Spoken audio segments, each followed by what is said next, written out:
There has been a phenomenal increase in transaction in virtual digital assets. The magnitude and frequency of these transactions have made it imperative to provide for a specific tax regime. Accordingly, for the taxation of virtual digital assets, I propose to provide that any income from transfer of any virtual digital asset shall be taxed at the rate of 30%, 30%.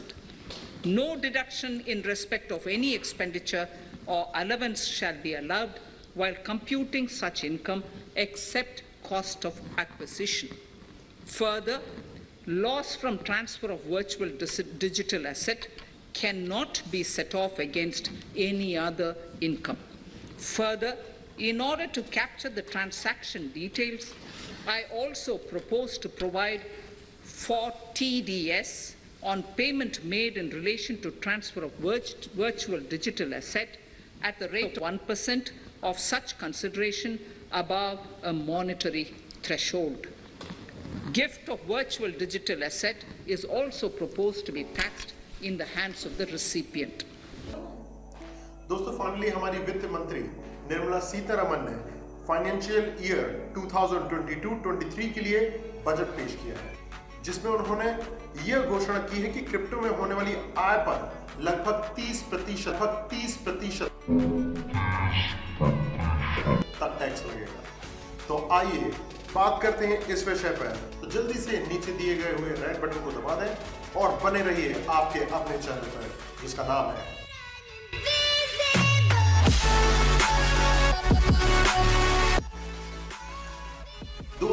से crypto में भारत में भारी छाल देखी गई, जहां 2019 से पहले मात्र 0.5% लोग इन्वेस्ट कर रहे थे, वो बढ़कर 10 करोड़ मतलब 7.9% हो चुकी है।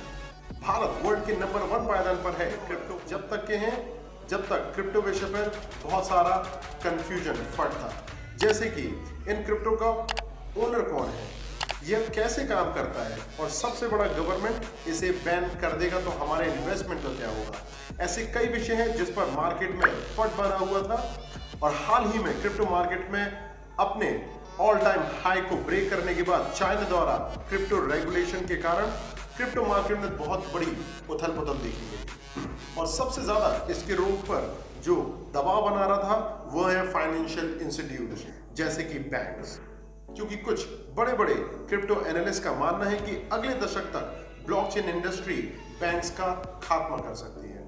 पर आज 1 फरवरी को बजट 2022 में वित्त मंत्री निर्मला सीतारमण ने वित्त वर्ष 2022-23 के लिए केंद्रीय बजट पेश किया। इस दौरान उन्होंने क्रिप्टो करेंसी से होने वाली कमाई को बजट के दायरे में लाने का ऐलान किया। उन्होंने कहा कि क्रिप्टो करेंसी या किसी भी वर्चुअल एसेट्स के ट्रांसफर होने पर होने वाली आय पर 30% तक का टैक्स लगेगा। वहीं एक निश्चित सीमा से अधिक ट्रांजैक्शन पर टीडीएस भी लगाने का ऐलान किया गया है।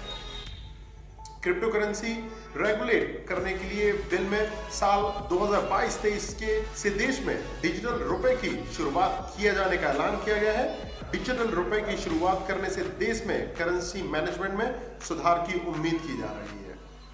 सरकार लंबे समय से क्रिप्टो करेंसी रेगुलेशन करने के लिए एक बिल लाने पर विचार कर रहा था, जिसे क्रिप्टो बिल के नाम से जाना जाता है। अब सरकार ने इस पर टैक्स लगाकर क्रिप्टो को रेगुलेट करने की दिशा में पहला कदम रखा है, जिसे बड़ी गुड न्यूज की तरह देखा जा रहा है। पहले से ही इस पर सिर्फ इंडिया से कुछ $5.37 बिलियन मतलब 400 बिलियन रुपए इन्वेस्ट किए जा चुके हैं। तो लोगों की इस तरह रुचि देखकर यह रेगुलेशन बहुत ही पॉजिटिव इंपैक्ट डाल सकता है। इसके कारण फ्यूचर में इंडिया से क्रिप्टो मार्केट में बड़ी मात्रा में लिक्विडिटी आने की संभावना है, और बड़े बड़े इन्वेस्टर्स को भी यह अट्रैक्ट करेगा। तो दोस्तों, आशा करता हूं आपको यह जानकारी पसंद आई होगी। तो हमारे चैनल को लाइक करना, सब्सक्राइब करना, शेयर करना और बेल आइकन दबाना मत भूलिए, और वेट करिए अगले वीडियो तक अपने host. You are watching virtual world and this is captain Swapnil signing of.